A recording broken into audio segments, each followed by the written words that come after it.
এটাই ছিল তাদের মাস্ট উইন ম্যাচ। আর সেই ম্যাচে হেরে যাওয়ায় এশিয়া কাপে এবারের মতো শেষ হলো আফগানিস্তানের অভিযান। শ্রীলঙ্কা আগেই সুপার 4-এ জায়গা করে নিয়েছিল।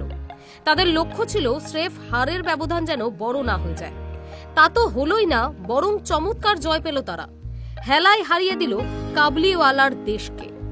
পাশাপাশি শ্রীলঙ্কার জয় সুপার 4-এ চলে গেল বাংলাদেশ।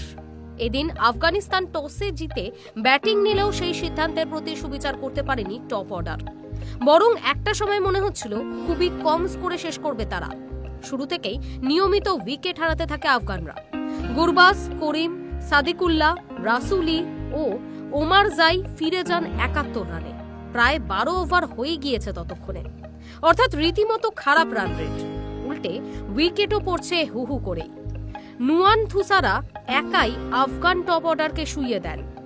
দুষ্মন্ত চামিরা কিংবা ওয়েল্লা লাগেরা কিন্তু রীতিমতো প্রহৃত হলেন। আসলে শেষ দিকে মোহাম্মদ নবী একাই লড়াইটা বিরোধী শিবিরে পৌঁছে দিলেন। সেই সময় ওই দুই বোলারকেই তিনি প্রচন্ড পেটান। এর মধ্যে আলাদা করে বলতেই হয় ওয়েল্লা লাগের কথা। ফাইনাল ওভারে তাকে পরপর 5টি 6 মারলেন নবী। শেষ বলে 6 মারলে 6 ছক্কার নজির গড়তে পারতেন, কিন্তু রান আউট হয়ে গেলেন 22 বলে 60 রানের মারকাটারি ইনিংস খেলে। এর মধ্যে ছিল মোট হাফ ডজন ওভার বাউন্ডারি এবং 3টি 4। অধিনায়ক রশিদ খান করলেন 23 বলে 24। শেষ পর্যন্ত আফগানরা 20 ওভারে শেষ করে 169 রানে।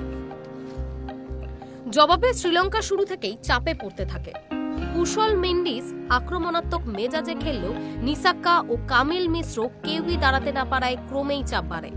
কুশল পেরেরা 20 বলে 28 করে গেলেও আচমকাই ফিরলেন খোঁচা মেরে। স্কোর তখন 3 উইকেটে 92। অধিনায়ক আসালাঙ্কাকে সঙ্গে নিয়ে এগোতে লাগলেন কুশল মেন্ডিস। তিনি অর্ধশত রান পেলেন, কিন্তু চাপ ক্রমেই বাড়াচ্ছিল আফগানরা। এর ফলে আসালাঙ্কাও তুলে মারতে গিয়ে আউট হয়ে গেলেন। স্কোর তখন 119। বাউন্ডারি লাইনে দুর্দান্ত ক্যাচ নিলেন রশিদ।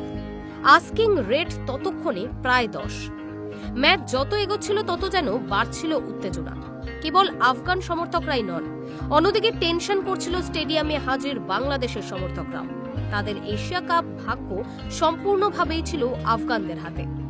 শেষে এসে যত ম্যাচে শ্রীলঙ্কার আধিপত্য বাড়তে থাকে, তাদের মুখও তত উজ্জ্বল হয়ে ওঠে।